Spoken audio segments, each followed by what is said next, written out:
फिलहाल बात करते हैं कि हमें यह देखना है कि हमारी कुंडली के चंद्रमा किस नक्षत्र में बैठे हैं।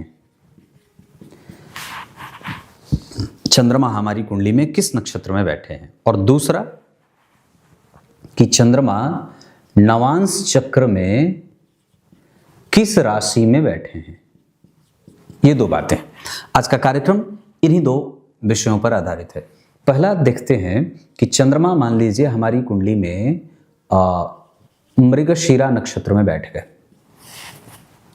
आपने देख लिया कि चंद्रमा किसी भी जातक का जन्म, आपको ये सिंपल पता चल जाएगा। आप अपना डेट ऑफ बर्थ वगैरह कभी भी ऑनलाइन वगैरह में डालेंगे तो आपको उसमें आपके चंद्रमा पता चल जाएंगे कि कौन से नक्षत्र में बैठे हैं। विशेषतया एक राशि है, राशि के अंतर्गत नक्षत्र है, उसी नक्षत्र से प्रभावित होते हैं चंद्रमा और व्यक्ति के जीवन को प्रभावित करते हैं सुख और दुख के रूप में। तो चंद्रमा को आपने देख लिया मृगशिरा नक्षत्र में। अब मृगशिरा नक्षत्र के जो स्वामी देवता होते हैं वो होते हैं मंगल, है ना। मृगशिरा नक्षत्र के स्वामी देवता होते हैं मंगल। और अगर आपकी कुंडली में मंगल देव इसी चंद्रमा के साथ ही बैठे हैं, जहां कहीं भी आपकी कुंडली में चंद्रमा मृगशिरा नक्षत्र में बैठे हैं और वो मंगल देवता अगर चंद्रमा के साथ ही बैठे हैं, तो ये व्यक्ति के जीवन में धन, लाभ, प्रतिष्ठा ये सब कुछ देने वाले हो जाते हैं। एक ये पहला सिद्धांत था जो आपको ये बता दिया।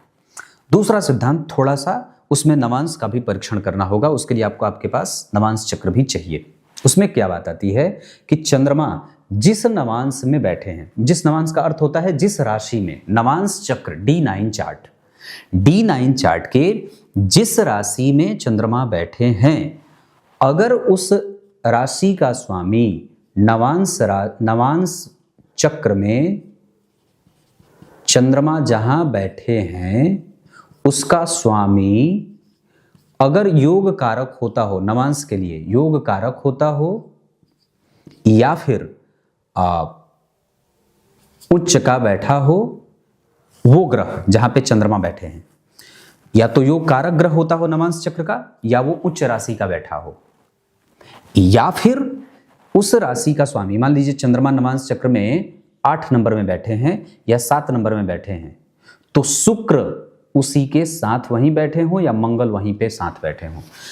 मतलब चंद्रमा जिस नवांश में बैठे हैं, जिस राशि में, उसका स्वामी वहीं अगर बैठा हो।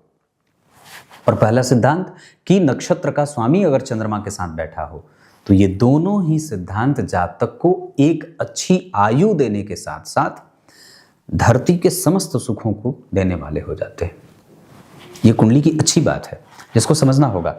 एक पक्ष और भी कहता है, जैसे कि अगर जन्म कुंडली में किसी भी अवस्था में ये दोनों सिद्धांत अगर आपकी कुंडली पे लागू हो गए, चंद्रमा वाले, एक नक्षत्र वाला और दूसरा जो है वो नवांश चक्र वाला, तो अब आपको ये बात समझ जानी होगी कि कुंडली में चंद्रमा आपके पक्ष में आ गए। चंद्रमा इसलिए पक्ष में आ गए तो सारी चीजें बन जाती हैं, क्योंकि आचार्यवर लिखते हैं आश्रित्य चंद्रस्य बला बलानी ग्रह प्रेक्षन्ति शुभा शुभानी।